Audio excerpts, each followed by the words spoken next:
Mi querida audiencia de Intelectua, saludo a todos los que están suscritos a este canal.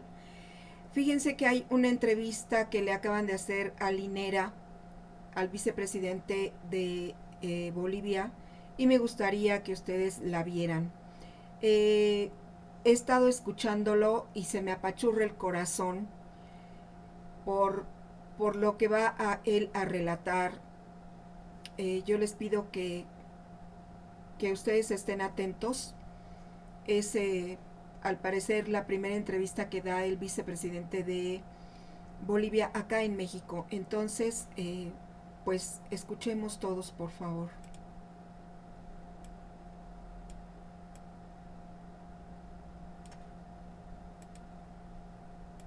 Es una entrevista que da al periodista Luis Hernández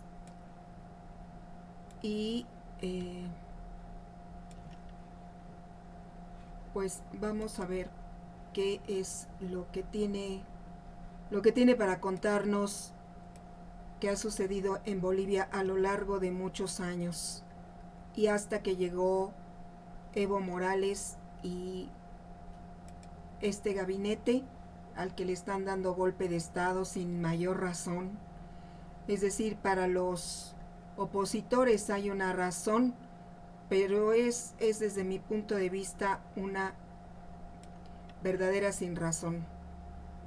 Entonces, escuchemos, amigos, por favor. Álvaro García Linera. Álvaro, muchas gracias por acompañarnos. Luis, ¿cómo está usted? Muy buenas tardes. Y a las personas que nos están viendo a través de Telesur en el mundo entero, y a Marcela que nos está saludando. Álvaro, sigue siendo usted vicepresidente, presentó su renuncia, pero las cámaras no se han reunido para aprobarla. Por constitución, estimado Luis, hay un sistema constitucional de transmisión de mando. Presidente, si renuncia presidente, entra el vicepresidente. Renuncia el vicepresidente, entra la presidenta del Senado. Renuncia ella, entra la presidenta de la Cámara de Diputados. No hay más. Son esas 4 figuras de delegación del poder constitucional. Pero para que se admita la renuncia o del presidente, o del vicepresidente, o de la presidenta del Senado, obligatoriamente el artículo constitucional establece que tiene que leerse la renuncia en asamblea, diputados y senadores reunidos, y la asamblea puede rechazar la renuncia o puede aceptar la renuncia. En ese momento recién sucede el mando constitucional.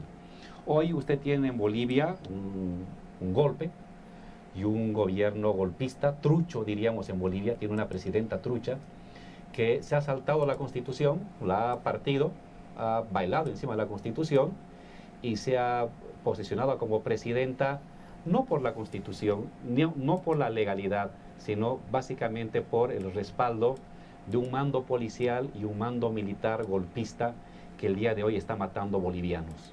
Hay quien sostiene que en Bolivia no hubo un golpe de Estado. El golpe de Estado hubo desde el momento en que bandas paramilitares de civiles armados quemaron sindicatos, quemaron órganos electorales, atacaron a miles de mujeres indefensas, vejaron a mujeres en las calles y no hubo fuerza policial que las proteja. Hay golpe de Estado porque el mando policial desconoció la Constitución, desconoció el mando civil, se amotinó en contra del gobierno constitucionalmente elegido el año 2015 hasta el año enero 22 del 2020. Ha habido golpe de Estado porque el comandante en jefe de las Fuerzas Armadas, que no delibera, le pide al presidente Evo que renuncie, desconociendo el mando constitucional y diciéndole o renuncias o aquí el ejército te va a matar. Ha habido golpe de Estado porque una diputada anodina, sin ningún tipo de relevancia, sin ningún tipo de cargo constitucional en las jerarquías de la transmisión de mando, ha asumido supuestamente la presidencia, desconociendo la Constitución y desconociendo esta jerarquía de transmisión de mando que establece claramente la Constitución. Es presidenta por la coerción y hoy es presidenta porque está matando campesinos, está matando pobladores. Un golpe de Estado necesita de alguien que lo lidere, una hoja de ruta, escenarios posibles, articular a actores disímbolos con egos muy grandes que no necesariamente se juntan entre sí. ¿Quién es la mano de la cuna detrás del golpe de Estado en Bolivia? Hay fuerzas internas y fuerzas externas, Luis. Las internas, claramente el señor Carlos Mesa, claramente el señor Camacho, líder regional de un comité cívico en Santa Cruz, que son las personas que han promovido, han liderizado internamente las alianzas facciosas de civiles con militares, de militares con policías, y que hoy por hoy, tanto Carlos Mesa, tanto el señor Camacho, tanto la señora Áñez, el mando policial y el mando militar, hoy se han bañado en sangre de bolivianos. 18 muertos en 5 días, 110 heridos de bala en 5 días, 600 detenidos en 5 días. ¿Quiénes son los muertos? Campesinos, obreros, niñas, personas del pueblo. Esos son los muertos. Responsables: Carlos Mesa, Camacho, Áñez, mando policial y mando militar. Y les digo, han cometido un delito de lesa humanidad. En un mes, en una semana, en un año o en 5 años van a tener que responder de los delitos de lesa humanidad. El día de ayer masacraron en Sacaba a 8 campesinos. Los han masacrado, han disparado a matar. Bolivia entera no va a olvidar nunca lo que el día de ayer se ha consumado para bañar con sangre la protesta pacífica de campesinos, que lo único que reclaman es que se respete la democracia, que se respete el voto y que haya paz. Responsables internos. Responsables externos. Ha salido hace 5 días unas conversaciones entre funcionarios del gobierno norteamericano y personas civiles de Bolivia respecto a que había que armar una trama en torno a tumbar el gobierno y sacar del gobierno a Evo Morales. La OEA, que se ha convertido en una institución que está queriendo legitimar y avalar el golpe de Estado. Sabemos quién paga los pasajes de la gente de la OEA, de sus funcionarios, de su presidente, de sus asesores. No la pagan los estados latinoamericanos, la paga el gobierno del norte. Y por supuesto, toda la trama internacional para impedir de que Evo salga de Bolivia, cuando solicitó asilo al gobierno mexicano, no lo arma ni Carlos Mesa. Carlos Mesa se está bañando en la sangre de campesinos bolivianos, como lo hizo con la sangre de los salteños en el año 2003. Camacho está celebrando cómo se mata a indios, porque su pedido era de que había que hacer una lista a lo Pablo Escobar, para luego ajustar cuentas con los que se oponían a sus postulados. Eso lo pagan poderes externos. Está claro que hay un poder externo que ha alineado policías, ha alineado militares, ha alineado fuerzas políticas, está alineando algunos gobiernos regionales para buscar consumar este golpe sangriento.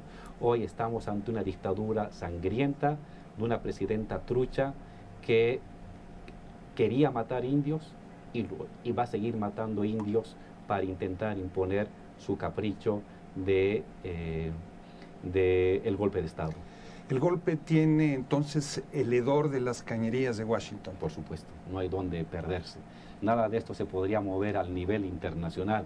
Y el dinero que habrá circulado para sobornar mandos policiales, el dinero que habrá circulado para sobornar mandos militares, para que se opongan en contra de la Constitución, e incluso ahora que se arriesguen a un juicio de lesa humanidad, de masacre, solamente puede venir de un poder externo.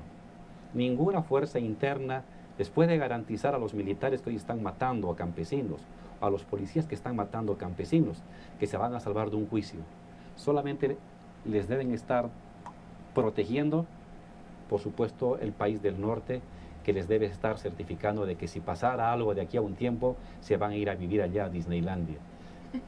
El golpe tuvo una fase en la que se calentaron las calles, se movilizaron sectores sociales, argumentando fraude, argumentando ilegitimidad del proceso, etcétera, etcétera. ¿Qué base social tiene ese golpe más allá de los mandos militares y policiales? Una clase media tradicional, una clase media tradicional de apellido, de abolengo, que en los años 60, 70, 80, 90, por apellido, por estirpe, por títulos profesionales, por vínculos sociales, por redes matrimoniales, accedía a los puestos públicos, accedía a los contratos, accedía a las becas, accedía a los créditos. Es esa clase media que en los últimos 13 años, fruto de la democratización de la riqueza, se ha visto igualada por otra clase media de origen indígena, de origen popular, que en estos tiempos de proceso de cambio ha podido ahorrar dinero, ha podido entrar a la universidad, ha podido tener vínculos sociales, redes y mejores relaciones con las estructuras del poder del Estado para acceder a los bienes colectivos. Entonces, esta clase media tradicional resentida, que creía que por apellido le correspondía los beneficios de la clase media, la que no quiere compartir con la otra clase media popular. Y en vez de asumir una actitud de democracia y de mérito, se ha trincherado en un discurso racializado, se ha trincherado en un discurso de que por su apellido o su color de piel merece el reconocimiento. Por eso, cuando se dio el paro en Santa Cruz, salían en sus camionetas 4x4 a literalmente cazar indios. Decían, vamos a matar collas, vamos a matar. Colla en Santa Cruz es el indígena que viene de Occidente. En Cochabamba se subían a sus motos, bandas paramilitares de 300, 400, 500, 600 personas, con palos, con clavos en la mano, con granadas lacrimógenas, se iban como si fuera una caballería para aplastar los cuerpos de mujeres campesinas que marchaban por las plazas, o para botarlas de la ciudad como si fueran ganado. En La Paz bloqueaban sus calles, marchaban por las calles, salían de sus universidades privadas para pedir de que el indio Morales se vaya del gobierno. Es esta clase media que ha racializado su frustración y en el que ha despertado el alma profunda de la sociedad boliviana, donde un color de piel y un apellido les daba antes privilegio y poder. Hoy lo han perdido y su manera de rechazar esa pérdida de poder es nuevamente racializando y colocando al indio, al indígena, al campesino, al poblador del Alto, al migrante, como el enemigo público de esa clase. Esa ha sido la base social de este proceso de fascistización de la sociedad. En esta racialización del odio se han fascistizado, han abandonado su careta democrática y han abrazado rasgos fascistas. Vejar a mujeres, maltratar a campesinos, decir que se vayan a los indígenas, decir que son lo peor, que son una lacra los indígenas de Bolivia, quemar huifalas, destruir, escupir una huipala que es la bandera de los pueblos indígenas de Bolivia. Es la manera en cómo ellos han asumido esta confrontación y la base social del golpe contra Evo Morales, y ante todo es un golpe contra la democracia. Es un golpe contra la igualdad, contra los derechos, es un golpe de Estado contra este proceso de igualación social donde ya no cuenta tu apellido, no cuenta tu color de piel para tener un beneficio público. Todos somos iguales. Eso estábamos construyendo. Y esta gente ha preferido liquidar todo ello, enterrar la democracia, aferrarse a su discurso colonialista y racista, y lo peor de todo, comenzar a destruir lo que como bolivianos hayamos construido en estos últimos 14 años, una economía que prospera, un país que sale adelante, un país unido y orgulloso de sus raíces.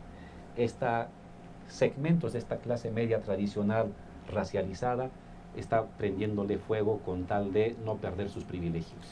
Vicepresidente, una corriente del feminismo analiza el conflicto como una pelea de gallos. Dice que es un asunto de machos. Por un lado Luis Fernando Camacho, por otro lado Evo Morales. ¿Qué opinión le merece ese análisis? Esa es una discusión de un par de feministas sentadas en un café viendo por la televisión cómo matan y cómo garrotean mujeres. La respuesta es, dígale lo mismo a las mujeres indígenas del Alto, que han sido gasificadas el día de ayer, que las han obligado a arrodillarse delante de policías, que les digan lo mismo. Díganles por qué están saliendo a pelear, por qué marchan 4 o 5 horas con el hijo, con la hija, con una huipala en el hombro. No están peleando por una pelea de machos, están peleando porque se les quiere arrebatar su igualdad. Dígale a esa mujer de pollera de Santa Cruz que por caminar con pollera se le acusó de india cochina, de que qué hace aquí, que por qué no se va a su tierra. No sé, esa es una manera muy aristocrática para explicar los problemas.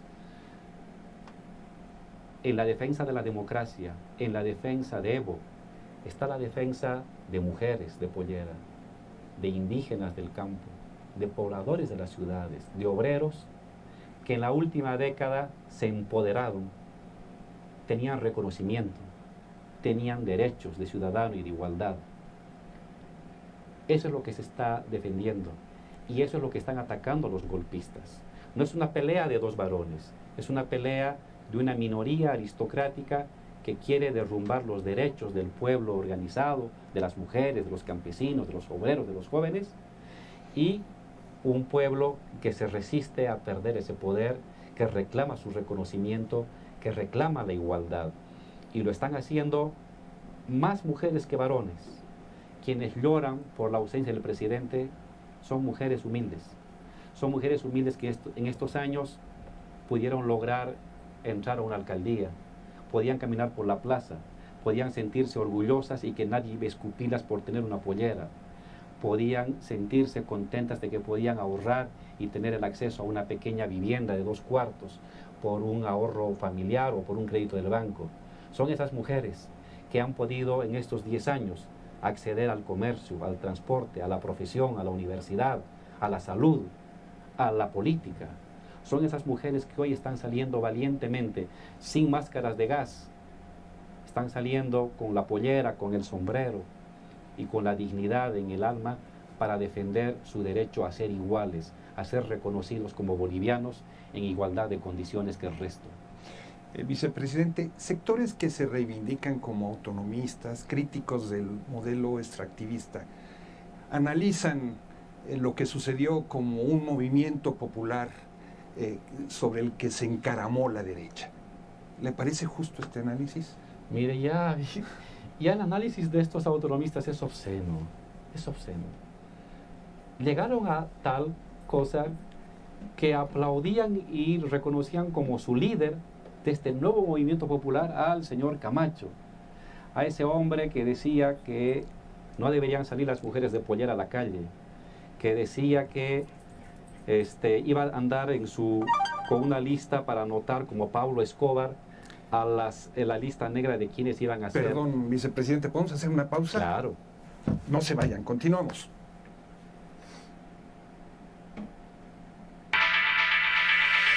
Aquí vamos a parar un poco, amigos, porque es el anuncio y continuamos un poquito más adelante. Adelante, los milicianos y milicianas adelante, e iríamos tras ellos. Que no lo olvide la oligarquía, ¿no? Vendría Zamora otra vez. La fuerza de Zamora vendría otra vez. Ezequiel Zamora resucitaría de la ceniza y nuestro comandante Chávez iría al frente. Y sería una revolución entonces más radical. Muchísimo más radical. Que no se equivoquen. Nosotros queremos paz, democracia, convivencia, pero hay que derrotar al fascismo, el fascismo racista, intolerante, excluyente, que odia al pueblo. Solamente ustedes vean los venezolanos y venezolanas que son capaces de hacer apenas en 5 días. 25 muertos, más de 5.000 heridos, masacre en Bolivia, y los pueblos lo que están pidiendo es que vuelva Evo, que respeten a su bandera sagrada, la huipala. Los pueblos lo que están pidiendo es democracia. Los pueblos lo que están diciendo es que vivieron 13 años con Evo, con respeto, con dignidad, con amor, con decoro, y que las diferencias,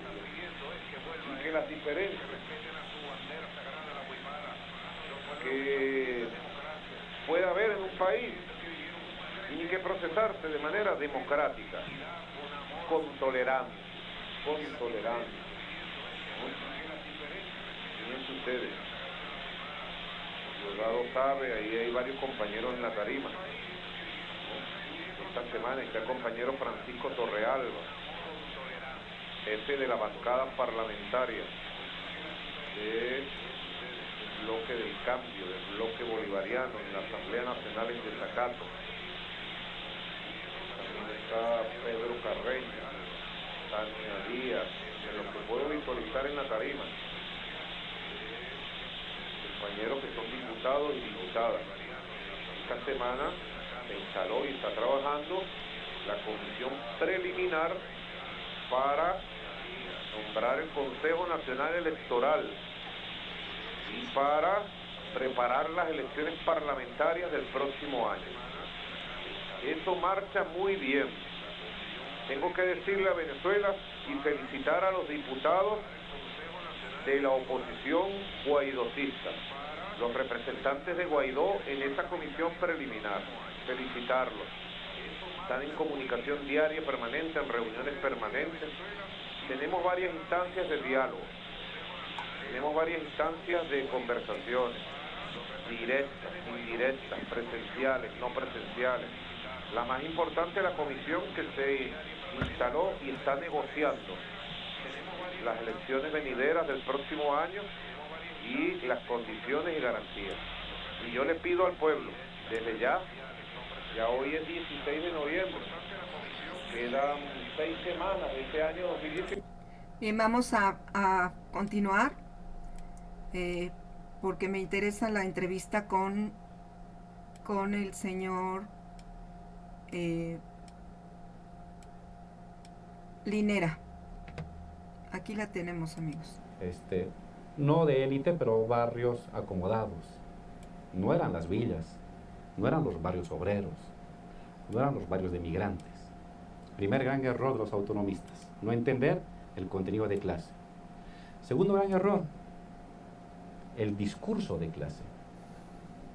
Cuando esos colectivos urbanos comienzan a gritar que había que salir a matar a los collas, a los indios, los autonomistas comenzaron a un poco incomodarse.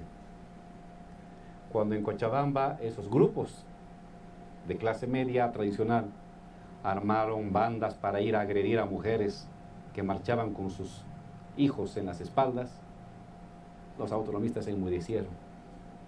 Y ya no sabían qué decir los autonomistas cuando el líder de estos grupos, en televisión, al lado de la Biblia, saca una lista para decir que va a anotar como Pablo Escobar, que es su ídolo.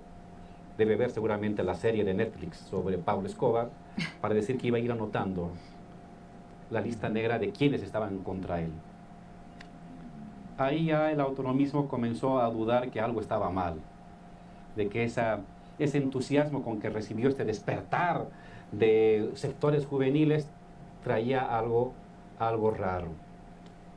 Y yo me pregunto qué dicen ahora los autonomistas cuando ven a esta gente aplaudiendo y celebrando que entra una presidenta golpista que ordena matar a policías y a militares, a que policías y militares maten a campesinos. ¿Qué pueden decir los autonomistas? ¿Qué pueden decir sobre eso? Que los 10 ya confirmados 9 muertos a esta hora, 9 muertos del día de ayer de la masacre de Sacaba, ¿eran qué? ¿Qué eran? ¿Eran guerrilleros? ¿Eran subversivos? Eran campesinos. Gente que produce con sus manos el alimento que consumimos. Los acaban de matar. ¿Qué van a decir los autonomistas? ¿Qué van a decir ahora los autonomistas de un ministro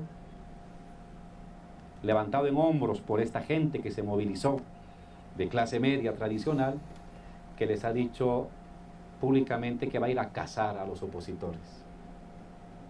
Y a una ministra de Comunicación que se ha peleado con la prensa porque les está calificando de que si no informan lo que ella dice, todos son conspiradores. ¿Dónde quedó el barniz democrático? ¿Dónde quedó el despertar de esta nueva juventud democrática? No entendieron que esa juventud despertaba para oponerse a los indios, para oponerse a la igualdad que estaban consiguiendo otros, que tienen otro apellido y otra piel. No entendían eso. Entonces, el gran problema de los autonomistas es que no saben leer ni el carácter de clase, ni la condición de clase, ni el discurso de clase No que les tienen estos interesa. supuestos nuevos sujetos que han despertado a la democracia. Y mira el monstruo que han engendrado. Esta clase media tradicional ha engendrado el monstruo de Aura. Los 18 heridos vienen de este despertar. Los 18 muertos vienen de este despertar. Los más de 110 heridos vienen de este despertar, de este sujeto nuevo. El discurso racializado, de supremacía racial en contra de los indígenas, viene de esta clase media conservadora, tradicional, que no acepta que un indio pueda tener el mismo título que uno, la misma oportunidad laboral, la misma universidad que uno, las mismas opciones de acceder a un cargo público. No lo acepta, no lo acepta. Entonces ahora, ¿qué van a hacer los autonomistas? Aferrándose a su nuevo sujeto que resultó racista, clasista, golpista y fascista. Hoy hay esa paradoja. El autonomismo que semanas atrás aplaudía la emergencia de nuevos sujetos urbanos, ahora tiene que aplaudir a los que están asesinando campesinos. Tiene que aplaudir a los que han violado la Constitución. Tiene que aplaudir a los que han arremetido con motos hacia mujeres campesinas con sus hijos y han sido atropelladas. Tienen que abrazar a los que vejaron a una mujer, a los que le cortaron el cabello, la ensangrentaron. Tienen que apoyar a ellos. Entonces, el autonomismo peca de un desfase absoluto respecto a la realidad. Si fueran autonomistas de verdad, más bien deberían estarse preguntando cómo es que se está moviendo el Alto. No hay líderes, no hay dirigentes visibles y se están produciendo autoconvocatorias de las juntas vecinales. Hay quien, perdón que te interrumpa, pero hay quien señala que una parte de esas gentes que se movilizan en el Alto lo están haciendo como resultado de presiones y amenazas. Han dado incluso a conocer un video de un dirigente vecinal que acusa al masismo, a los integrantes del MAS, de tomar este tipo de prácticas. Que vayan al Alto. Esos autonomistas que por lo menos dejen su café, o su mall, o su centro comercial para debatir los cambios en el mundo y que vayan a ver cómo se está moviendo en el Alto. Usted no obliga a la gente a marchar 5 horas de ida, 5 horas de bajada, sin comer, sin transporte, a pie. Usted eso no lo obliga. Usted no obliga a esas mujeres que con huifala en la mano se enfrentan a los policías en medio de los gases y no corren. Lloran, pero no corren. Usted no obliga. Usted no obliga a esos campesinos que han marchado para defender la democracia y que viendo militares al frente siguen marchando a pesar de las balas. Eso no se obliga, Luis. Eso emerge del alma profunda de un pueblo hoy maltratado, humillado, golpeado, asesinado, pero que no se rinde. Entonces, por supuesto que va a surgir un conjunto de denuncias. El ministro que amenaza a la gente con cazarlos como si fueran animales, acaba de decir que es entre campesinos que se han baleado, que no son ni militares ni policías que han disparado, que son campesinos que se han disparado entre ellos y ahí están los 8 o 9 muertos. Es una locura.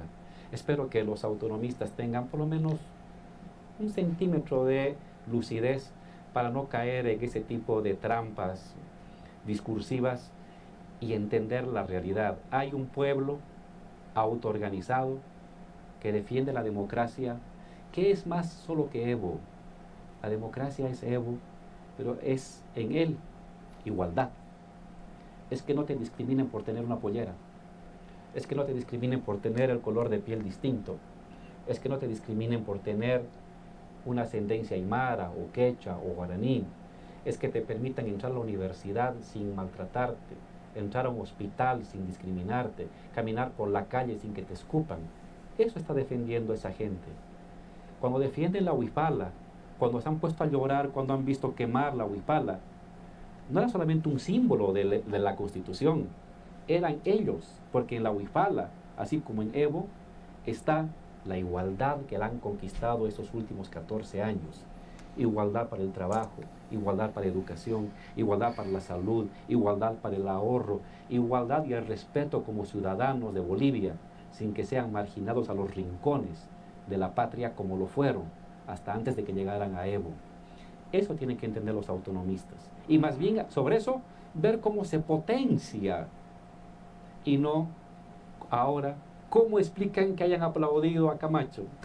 Cómo un autonomista supuestamente izquierdista extremo aplaude al que tiene como héroe a Pablo Escobar, al narcotraficante Pablo Escobar, y amenaza con hacer listas negras de gente que va a ser asesinada en los siguientes días. ¿Qué discurso puede tener un autonomista de semejante contradicción? No, es tiempo que se sacudan, que tengan un bañito de realidad, si no un baño intenso, por lo menos una lavada de cara de realidad, y que entiendan que la lucha de clases es esa, la que estamos viendo en las calles. Un gobierno golpista que asesina campesinos, que asesina pobladores urbanos, y un pueblo sin líderes que está defendiendo lo conquistado en 13 años, igualdad, reconocimiento, derechos. ¿Se puede explicar el conflicto también a partir de la contradicción huipala-biblia? Estado plurinacional, república. Es posible, pero prefiero la explicación por el lado de o clases sociales o indígenas y no indígenas. Porque en Bolivia la clase social objetivamente se visibiliza, se construye discursivamente bajo el lenguaje racial. Son como sinónimos. Hay como un isomorfismo entre clase y etnicidad en Bolivia. No eres de una clase social, sino a la vez portas los símbolos de la identidad étnica legítima. Eres de otra clase social subalterna si a la vez exhibes los símbolos de otra identidad étnica subalterna. Y si tú quieres traducir en la huipala es una bandera indígena que ha sido constitucionalizada. Pero en verdad, lo que hizo la Constitución es reconocer a una bandera que ha estado en las luchas de antes. Ha estado en las luchas contra Sánchez de Lozada, ha estado en las luchas como símbolo que guiaba las grandes marchas del año 2000, de la guerra por el agua, de la guerra contra las empresas extranjeras. Ha estado en los grandes levantamientos y en los grandes cercos en los años 80. Viene desde Catari, viene desde Zaratevilca. La huipala no es una bandera simplemente, es la memoria de una lucha. Y por eso cuando algunos policías y algunos citadinos de clase media alta agarran la huipala, la tiran al piso, la queman, la escupen, o cuando los policías se cortan de su traje la huipala que traían en el brazo, la gente lo vive como una mutilación personal. No era un símbolo de la Constitución, eran ellos, porque esa bandera simbolizaba de que al fin los indígenas eran reconocidos en Bolivia, al fin tenían derechos. Y cuando viene una persona de clase media alta y corta la huipala, la bota, la escupe, está escupiendo sobre la mujer de pollera, está escupiendo sobre el artesano, el comerciante, el migrante, el transportista, el joven estudiante de la universidad pública. y se indigna. Y por eso en las siguientes horas sale a la calle. Me contaba una compañera del Alto que cuando le preguntaron a una señora, ¿por qué te duele tanto que ¿por qué te duele tanto que hayan cortado la huipala? Porque decía, cuando se arrancaban los policías la huipala de su traje, era como si estuvieran cortándole la cabeza a Evo, decía ella. Es su manera de construir una narrativa. Evo no es una persona. Evo es el símbolo de todo un movimiento de igualación social que se ha dado en Bolivia en los últimos años y que hoy esta gente quiere ponerle límite. Entonces, en el fondo, la gente está marchando por democracia. La democracia entendida más que el voto. No hay democracia en el mundo real si junto con el voto, las instituciones representativas, liberales, no viene acompañado de igualdad, de ampliación de derechos, de igualación de oportunidades de la gente. Esa es la democracia que está defendiendo la gente en las calles. Y eso no se hace ni por lista, ni de manera forzada, ni se hace imponiéndolo. Los que han impuesto son ellos. Luis, el anterior viernes, sábado como hoy, estas bandas paramilitares en las ciudades de Sucre, de Potosí, de Cochabamba, de La Paz, invadían casas, rodeaban las casas de dirigentes sindicales, de líderes políticos, secuestraban a su familia, la pegaban a la hija, a la esposa, y le hacían llamar por teléfono al padre para implorarle de que renuncie a ser ministro, para que renuncie a ser dirigente, porque si no, las iban a matar ahí adentro, las iban a quemar ahí adentro. Esa es la democracia que ha defendido esta gente. Eso es terrorismo. Y ahí los autonomistas no pueden perderse. Eso es fascismo puro. Eso es fascismo radical. Y eso es lo que ha pasado con la gente. Y por eso Evo dijo, yo renuncio porque no quiero ver. Delante de nosotros estábamos reunidos con los dirigentes de la Confederación Campesina y de la COP y recibían llamadas de sus familiares llorando, de su esposa, de su hijo. Están aquí, están quemando mi casa. Y me van a quemar a mí si es que yo no te pido que tú renuncies como dirigente. Y decía Evo, yo te quiero mucho, pero te tengo que abandonar, voy a renunciar. ¿Qué podía hacer uno frente a eso? Y la policía no hacía nada, por supuesto. Claro, después sí hizo mucho, y sí está haciendo mucho, igual que los militares que hoy están cometiendo un genocidio en mi patria Bolivia. ¿Hay relación entre el nuevo evangelismo y los golpistas? ¿Todo el protestantismo boliviano es conservador? No, yo creo que hay varias corrientes. Hay un evangelismo conservador y un evangelismo más progresista. El evangelismo ha crecido mucho en Bolivia, pero no es mayoritario, sin embargo ha crecido mucho. De hecho, por primera vez nos reconocemos como un Estado laico y el derecho a todas las religiones a organizarse y a respetar sus creencias. El Estado ahí no se ha metido, ha respetado, ha tolerado, pero lo que veo es que hay distintas corrientes, al igual que en la Iglesia Católica.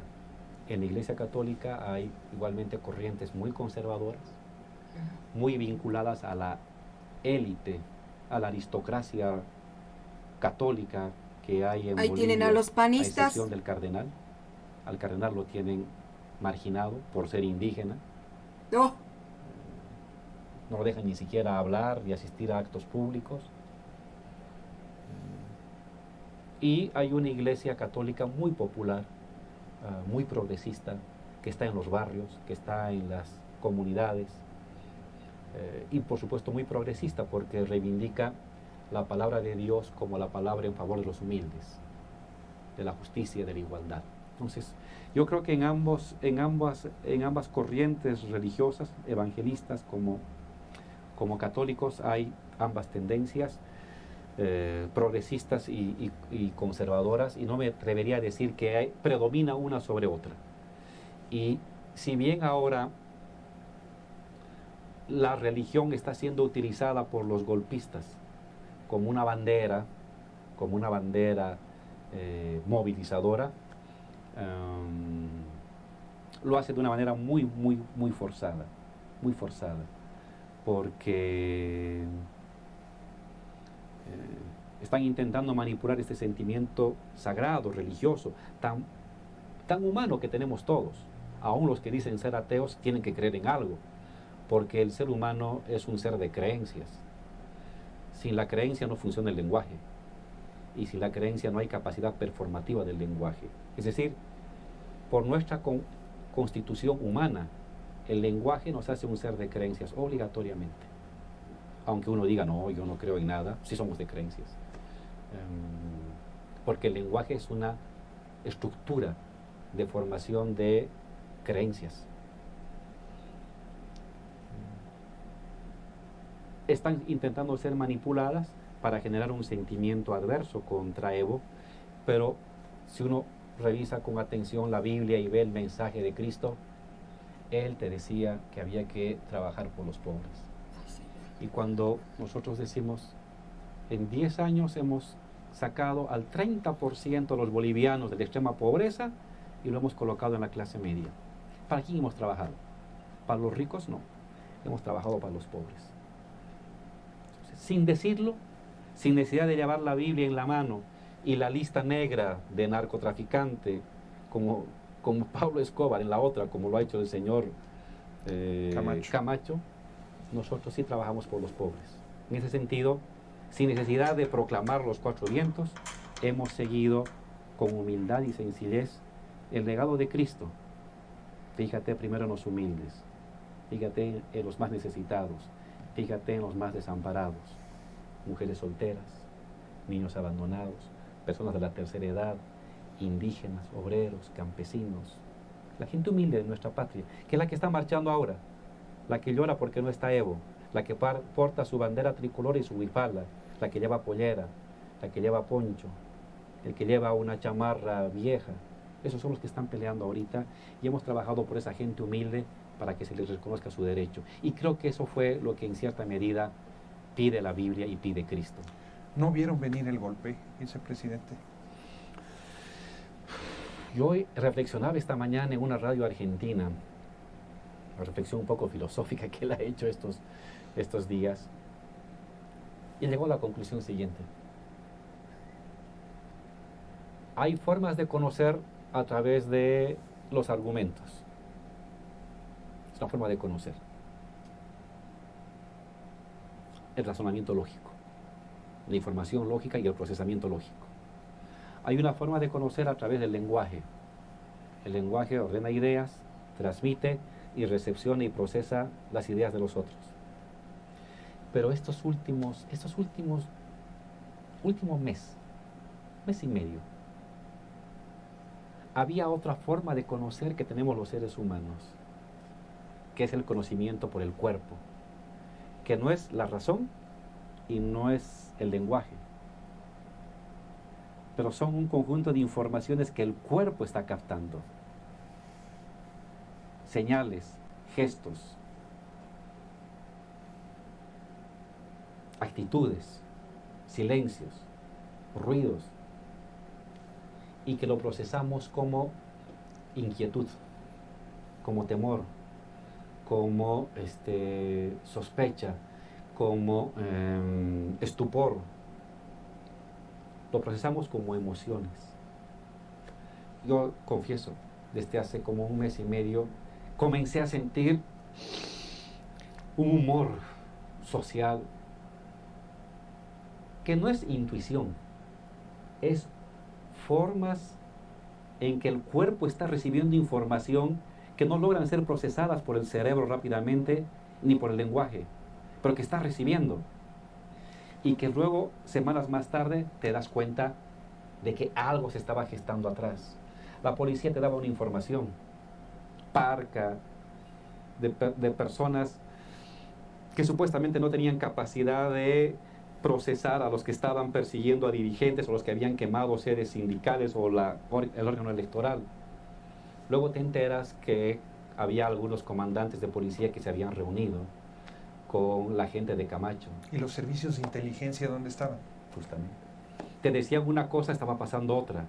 Tu cuerpo lo sentía, pero no tenías ni una razón verbalizada, ni una razón lógica para creer que eso estaba pasando. Luego te enteras que, por ejemplo, entre los candidatos opositores perdedores de Carlos Mesa, ya había una consigna de que si Evo no saca más del 50%, hay que desconocer la elección. Sabían ellos que íbamos a ganar, pero no sabían con cuánto íbamos a ganar.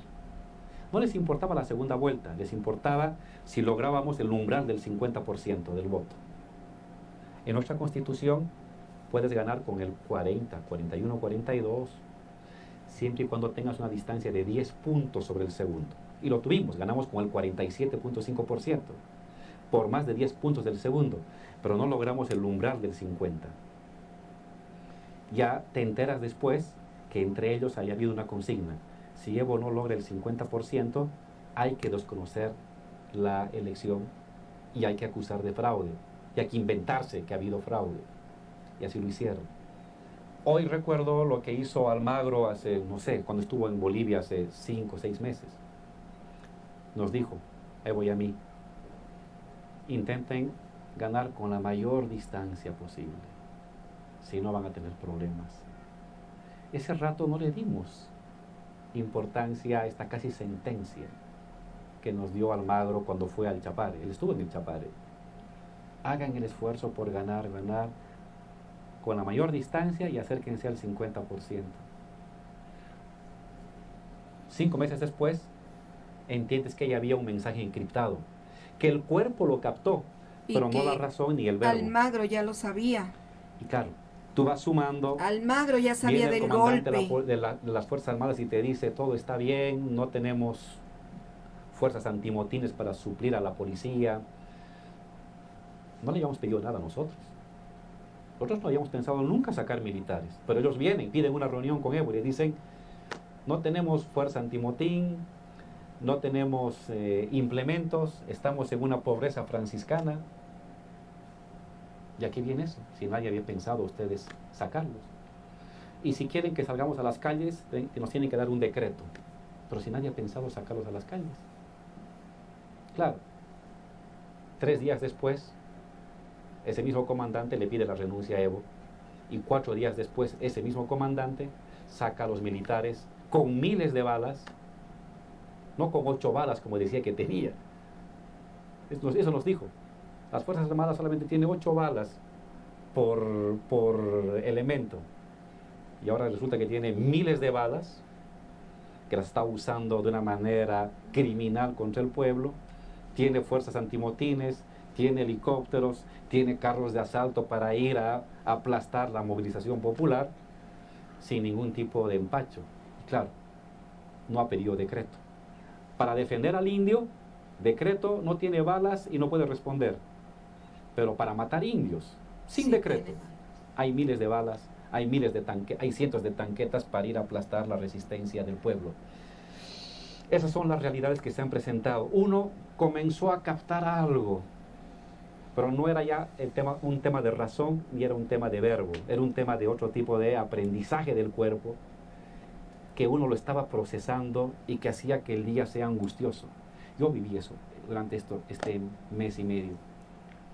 Pero quizás la principal lección, Luis, quizás la principal lección.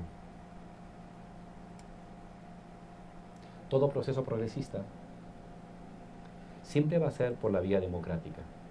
No entendido solamente como elecciones, sino democracia como construcción de igualdad, como igualación de todos, en los recursos, en las oportunidades, en el acceso a lo público, en el acceso a la salud, a la educación, igualdad.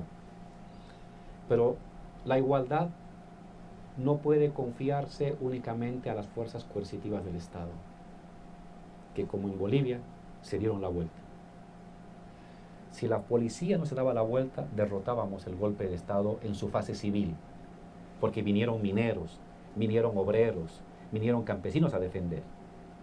Íbamos a derrotar como el 2008. ¿Qué hizo diferente hoy del 2008? Que la policía y las Fuerzas Armadas se dieran la vuelta. Los mandos de esas Fuerzas Armadas por lo menos algunos de ellos, tuvieron formación en academias militares de Estados Unidos. Claro, una parte de ellos, y no hemos tenido el suficiente tiempo para hacer una renovación discursiva y una renovación de la formación profesional de esos militares. Y de hecho los vínculos de muchos de ellos, vía familiar, con militares norteamericanos o con instituciones norteamericanas, estaba vigente. ¿Y no previeron ustedes que algo así podría suceder? ¿Que era necesario una reforma más de fondo? Intentamos, pero esta fue muy lenta.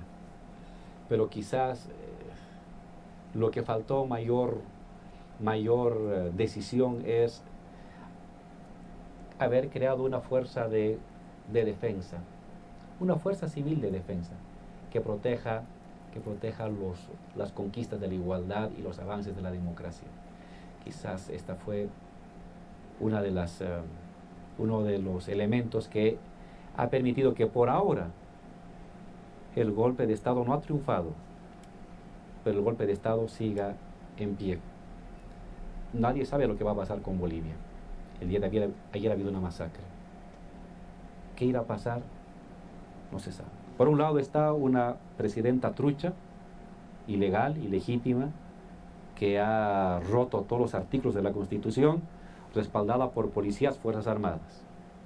Y una clase media tradicional que apoyó inicialmente con fiesta la caída de Evo y de que ahora duda. Porque esa clase media tradicional, de abolengo, de estirpe, no había imaginado que se iba a matar de esta manera tan cruenta, terrible a los bolivianos. No se imaginaba que iban a colocar ahí, que su acción iba a dar lugar a esta fascistización de la sociedad boliviana. De otro lado está la Asamblea Legislativa, tenemos mayoría, se ha elegido el día de ayer y antes de ayer presidentes de diputados y de senadores, tenemos 2/3 ahí, ninguna convocatoria de elecciones, ninguna elección de tribunal electoral puede hacerse sin la Asamblea Legislativa controlada por nosotros. O sea, hay un gobierno dividido, un legislativo trucho, sostenido por policías y militares, por sus mandos, un ejecutivo así, un legislativo con nosotros, respaldado en esta movilización popular de pobladores urbanos, de campesinos, de trabajadores, de obreros, de clases medias de origen popular. Ahorita hay una especie de doble poder, Nuestra propuesta es que en este momento de doble poder, de Estado dividido, se arme una mesa de negociación para que encontremos una salida constitucional, legal, a esta confrontación política y sin muertos. Una mesa de negociación, pero a la cabeza del presidente Evo, de los ministros y por supuesto los presidentes de ambas cámaras. Ellos no sé qué irán a hacer. Por lo de ayer quieren forzar el doble poder mediante la sangre, la muerte, mediante el derramamiento de sangre sobre la mesa que ha tendido Carlos Mesa, más sangre, más litros de sangre de bolivianos. Quieren forzar la imposición de una dictadura y nosotros defendiendo la democracia. ¿Cómo irá a actuar sectores medios que anteriormente estaban con ellos? Sectores medios nuestros que anteriormente tenían una posición de distancia, eso es algo que no se puede saber, que se va a resolver las siguientes horas, los siguientes días. ¿Cómo se comporta este sector medio? Va a ser definitivo. O para irradiar el golpe, y entonces el fascismo triunfaría, o para contener y acorralar el golpe y que esta señora, esta impostora, abandone su actitud, los mandos militares, actuales mandos militares y policiales abandonen su actitud y den paso al regreso de la democracia y que sea luego las elecciones, el voto del pueblo, el que dirima, no con sangre, sino con voto, este empate, este nuevo empate catastrófico que se está dando en la sociedad boliviana entre fuerzas conservadoras y militarizadas y fuerzas progresistas civiles organizadas. Un clásico que usted conoce muy bien, vicepresidente, decía que el poder nace de la punta del fusil. Esta situación de doble poder es una situación que tiene un enorme desequilibrio desde el punto de vista de su capacidad de fuego. En el campo popular hay mineros que saben usar dinamita, a lo mejor hay expresiones de autodefensa, pero la capacidad de fuego está del otro lado.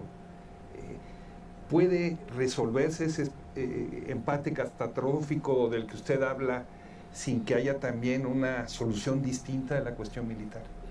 Lo que pasa es que esa frase del poder nace del fusil que le decía Mao Zedong, le falta un complemento que lo he vivido yo y que lo vengo teorizando desde hace tiempo atrás.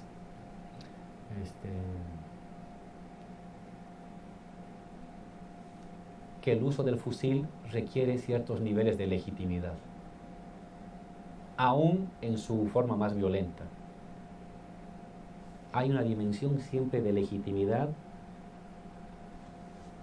que encausa, que envuelve el uso de la violencia para que se consolide. La legitimidad al golpe de Estado lo dio la clase media tradicional. Por eso de lo civil pudo pasar también a lo policial y a lo militar.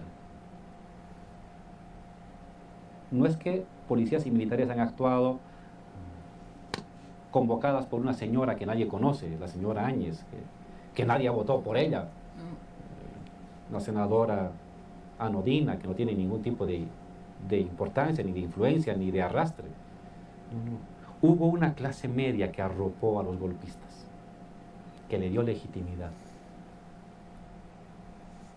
Entonces, el fusil del lado de ellos puede actuar e imponerse sobre un ámbito de legitimidad de estas clases medias tradicionales que generan opinión pública, porque la nueva clase media popular indígena es nueva, es emergente y aún no ha creado los vasos comunicantes para crear opinión pública o hegemonía. Esa es la debilidad de esta nueva clase media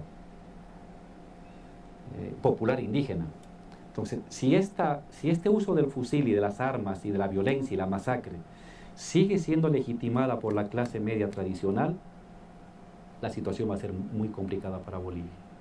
Pero si esta clase media tradicional no quiere seguirse manchando las manos con sangre, va a poner un freno. Eso va a poder desequilibrar y hacer que el uso puro de la violencia de las armas no tenga el efecto que están esperando ellos, de intimidar a la población y de arrinconarla. Entonces, es una mezcla de fuerza y discurso, de coerción y de legitimación. Es una mezcla de legalidad y legitimidad. En estos momentos la lucha política es una articulación, es una mezcla compleja, permanentemente cambiante de hora con hora o de día con día, de esta trama donde se va a definir el destino de Bolivia. Pero sabe que, Luis, lo que más me duele después de las muertes de 18 bolivianos provocados por Carlos Mesa, por Camacho, por Áñez y por el mando policial y militar, lo que más me duele es que estos señores, en su egoísmo, en su capricho, están destruyendo la economía boliviana. Éramos el país que más crecíamos en el continente, el país que más había multiplicado su riqueza en el continente, el país que más pobres había sacado porcentualmente de la pobreza en el continente, el país que tenía mayores perspectivas de crecimiento y por lo tanto de distribución y de bienestar en el continente sudamericano. Y estos señores están destruyendo en una semana lo que todos los bolivianos construimos en 14 años. Eso me duele, porque después de esto, Bolivia va a regresar, va a retroceder 20 años atrás. Y duele, porque cuando uno habla de economía y de crecimiento económico, Luis, no está hablando de una cifra fría en el resumen del manual de economía. Está hablando de que la gente puede ahorrar, la gente humilde, que la gente puede mandar a su hijo a la universidad, que la gente puede cambiar su techo de paja por uno de calamina, que la gente puede ahorrarse para comprarse un autito de $1,000 o de $2,000 para poder tener su propio negocio, o que puede renovar su máquina de coser para producir con mayor productividad. De eso estamos hablando, de que la gente puede tener agua potable, o puede tener luz, o puede tener una vía pavimentada o un colegio con computadora cerca de la casa. De eso estamos hablando cuando uno habla de crecimiento económico. Estamos hablando de la vida diaria del ciudadano de a pie. Eso, ese bienestar que lo estábamos construyendo con tanto orgullo, y este orgullo de los bolivianos es decir, somos el país que está subiendo, lo están rifando, lo están farreando, lo están destruyendo a punta de fuego, de masacre, de sangre de los bolivianos. Carlos Mesa va a pasar a la historia como el gran golpista, como el gran masacrador que destruyó la economía boliviana. No va a pasar como un historiador mediocre, ni va a pasar a la historia como un liberal superficial. Va a pasar como un triste, vulgar, golpista que avaló la muerte de tantos bolivianos y que destruyó esta economía que beneficiaba a la gente más humilde. Ya para terminar, vicepresidente, usted ha utilizado una metáfora para explicar la solidez de los procesos de transformación social. Él ha hablado de que son como un vaso y que si ese vaso es frágil, se rompe, pero si ese vaso es de plomo o es de hierro, no puede durar. Sí. ¿Por qué se rompió ese vaso en caso de que se haya roto, en el caso de Bolivia? Y si se rompió, ¿ve usted posibilidades de reconstruirlo? Sí, siempre hay posibilidades de reconstruirlo. De hecho, hoy no se ha roto, ha sido quebrado. Perdón, ha sido fisurado, aún no se ha roto.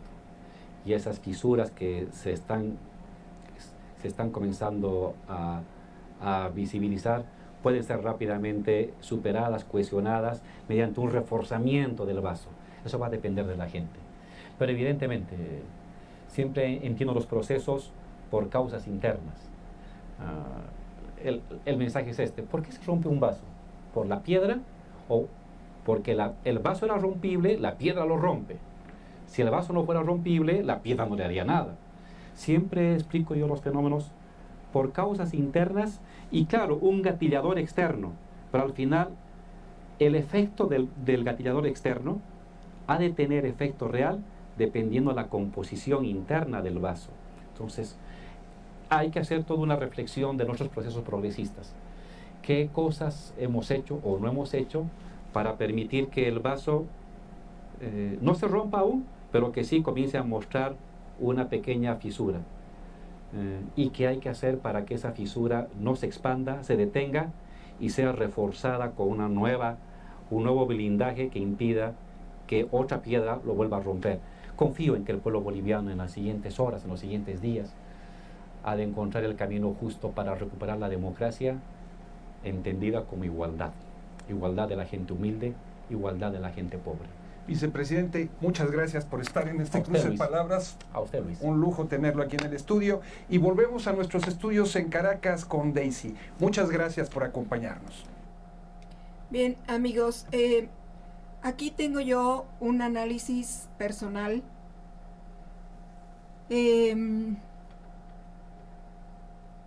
quiero acotar a esto. Ya es muy largo el video, pero valía la pena escuchar por primera vez al vicepresidente Linera. Mi conclusión es que la OEA sabía del golpe de Estado.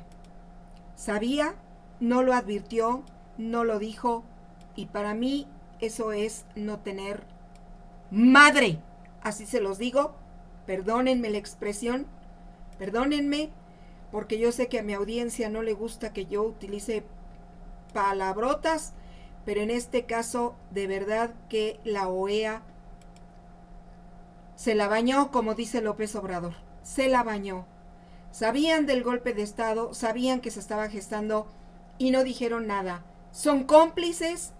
Por supuesto que son cómplices. cómplices de Washington y cómplices de la oligarquía blancoide boliviana, y qué poca que no hayan dicho absolutamente nada. Mi segunda conclusión: ese vaso del que habla Linera se había ido fracturando poco a poco hasta hacerle más grandes las fisuras. La oligarquía blancoide tramó todo esto de la noche a la mañana, pero apoyados por Washington y apoyados por la OEA. Para mi gusto, esto que les dijo la OEA, que si no ganaban con el 50% se iban a meter en problemas, ¿qué tenía que andar hablando la OEA en una votación interna? Si tanto se vanagloria de haber dicho esto, debieron haberles dicho que estaba en camino a un golpe de Estado. Es muy delicado esto que dijo la OEA. Y sinceramente se los vuelvo a decir, mejor que desaparezca, porque no sirven para maldita la cosa. Amigos, no quiero hacer más largo el video. Espero que lo transmitan, porque no sé si les están llegando estos videos, que bueno, todos son importantes, pero déjenme saber si les llegan a los bolivianos. Gracias y nos vemos en la siguiente transmisión desde Intelectua. Qué triste situación de Bolivia, amigos.